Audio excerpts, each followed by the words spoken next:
അപ്പൊ ആയ ദോശ ആയ ചപ്പാത്തി 3 ആയില്ല. അപ്പൊ പൊറോട്ട ഇട് അടിച്ച് മൊരിച്ച് ഇങ്ങനെ പൊങ്ങിക്കണം. ഇവിടെ ഒന്നും ആയിട്ടില്ല. എന്തേലും പഞ്ചാര ശർക്കര എന്തേലും എടുത്തോണ്ടോ വിശക്കുന്നു. എന്നാ പൊറോട്ട റെഡി.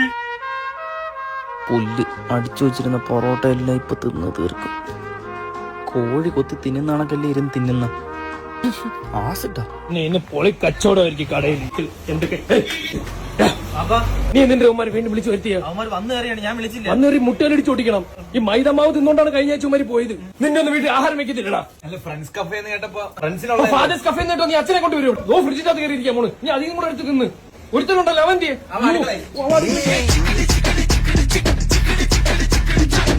കൂട്ടുകാരെയും കൊണ്ട് വന്ന് കയറി. എന്താ നീ അറ്റൻഷൻ അടിക്കുന്ന? നീ എന്റെ കൂട്ടുകാരി ഒന്ന് ഒഴിവാക്കി. ഞാൻ ഈ ഹോട്ടൽ എങ്ങനെയും നടത്തിക്കൊണ്ട് പോയിട്ട് ഇറങ്ങിപ്പോ. അല്ല, ഞാനും എന്റെ വാപ്പയും അവിടെ അന്നദാനമൊന്നും നടത്തുന്നില്ല. ഭയങ്കര മോശം കേട്ടോ കടയിലെ ഫുഡ്. ഇപ്പൊ ഈ ബീഫിനൊക്കെ നല്ല കട്ടിയുണ്ട് കേട്ടോ. നാളെ തൊട്ട് മൈദമാവിൽ ബീഫ് ഉണ്ടാക്കി തരാം. ഒരു രസമില്ല അതിന്. അല്ലെങ്കിൽ ഒരു രസം വരണ്ടേ? പിന്നെ വേറെ നാട്ടുകാർ നമ്മളെ ഹോട്ടലിൽ നിന്ന് ഒന്നും കഴിച്ചിട്ടില്ല. അതെന്ത് പറ്റി? നീയൊക്കെ രാവിലെ വന്ന് ഈ പൊറോട്ട കലത്തിൽ തലയിട്ടിരിക്കുകയല്ലേ, പിന്നെ എങ്ങനെ തീരായിരിക്കും? 15 പൊറോട്ട 18 ബീഫും കഴിച്ചതിന് നീ ഇങ്ങനെ കണക്ക് പറയുന്നടാ. എത്ര രൂപ? പൈസ എത്ര രൂപയാടാ? 3500 രൂപ. അല്ല നീ എനിക്ക് തരാനുള്ള 3500 കുറ. വിനായക നീ എനിക്ക് തരാനുള്ള 3500 അവനോട്. അശ്വർ എനിക്ക് തരാനുള്ള 1000 കൊടുത്ത്. 3500 നാളെ കിട്ടിയാ പോരെ? നാളെ നിന്റെ മേശപ്പുറത്ത് ഇരുന്ന് തിളങ്ങും. ആ ടിഷ്യൂ പേപ്പർ ഉണ്ടോ നിന്റെ കടയിൽ? പേപ്പർ അല്ലടാ വെട്ടി തരുന്നത്. പിണങ്ങല്ലേ? അടിപൊളി കറിയായിരുന്നു. എനിക്ക് ഭയങ്കര ഇഷ്ടപ്പെട്ടു. പൈസ ഒന്നും ഇല്ലാത്തോണ്ടല്ലേടാ നമ്മൾ അവിടെ നിന്ന് കഴിക്കുന്നത്. നമുക്ക് ആരുണ്ടോ ഫുഡ് തരാൻ വേണ്ടി? പൈസ ഇല്ലെങ്കിൽ വീട്ടിൽ ഇരിക്കണം. കണ്ടോന്റെ കടയിൽ കയറി നല്ല നിരങ്ങാനുള്ള.